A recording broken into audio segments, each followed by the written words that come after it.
모르지만 어떤 이유가 있을 것이다. 그걸 전제로 하고 끊임없이 그 사람한테 눈을 맞추고 물어보는 과정. 끼 중에서 가장 용기 내기 어려운 게 뭔지 아세요? 타인을 딱 봤을 때 먼저 웃는 용기라고 해요.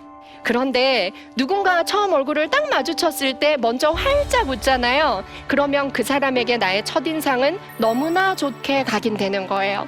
우리의 뇌는 굉장히 단순합니다. 얼마나 단순하냐면 아주 작은 행복이라도 딱 느끼는 순간 뇌 전체가 다 행복해져요. 대인 관계도 근육 같은 거라고. 그러니까 우리가 근육 너무 안 쓰면 퇴화하잖아요. 그렇듯이 너무 안 해도 안 돼.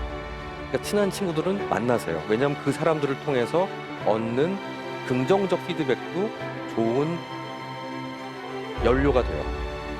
스트레스를 안 받는 건 불가능해요. 많이들 질문합니다, 저한테. 어떻게 하면 스트레스 안 받아요? 그런 걱정하면 스트레스 받아요 라고 얘기를 하는데 스트레스 안 받을 수가 없어요. 사람들은 비교를 하면서 그래 난 똑똑해. B 사는 거 이익이야. 어떤 사람은 또 아까 다른 바람잡이가 있을 때 A 사는 게 이익이야. 이 비교의 함정이에요. 비교의 함정. 이제 나도 진짜 습관을 만들어보자, 운동을 좀 해보자 해서 저도 이 습관 달력을 그대로 좀 실천을 해봤어요. 66일 동안 도전을 한 거죠. 제가 도전을 한 게 이거예요. 저 같은 경우 이제 저기 개발바닥 도장인데요. 이게 매일매일 찍으면서 66일 동안 어느 정도 습관을 만들 수 있었죠. 그래서 제가 어떻게 됐냐면 이렇게 됐어요. 네. 암벽을 타가지고 있죠. 암벽을 타려고 해서 연습도 하고 해서 올라갔어. 딱 올라갔어요. 별로야. 이럴 수 있죠. 이럴 수 있죠. 그건 내 꿈이 아닌 거예요. 거절하는 법. 심지어 부모 자신에게 아이들이 거절하는 법을 가르치는 것은 아이들이 스스로 자기를 안전하게 보호하는 법을 사실은 배우게 되는 겁니다. 저에게 그런 말을 하실 사람은 아닌 것 같은데 그런 말을 자꾸 하시면 저는 굉장히 여유 있게 대답을 하죠.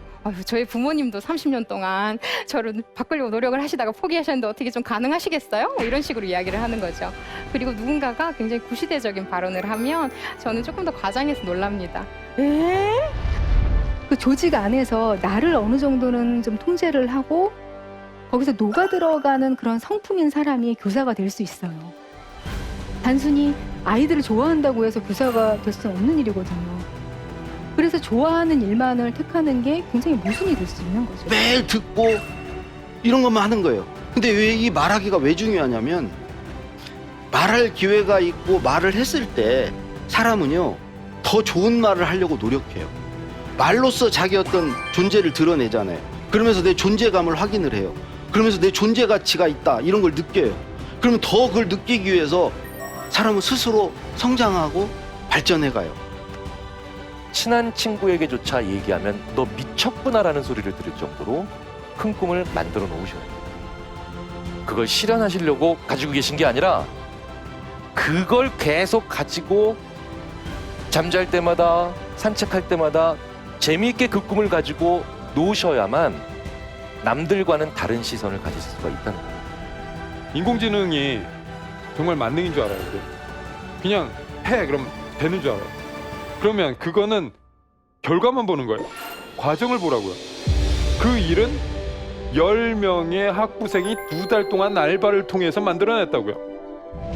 더 예리하게, 더 날카롭게 던져야 될 질문은 무엇이냐면 도대체 무엇이 인간적인가? 로봇이 나에게서 대체할 수 없는 것은 도대체 무엇인가?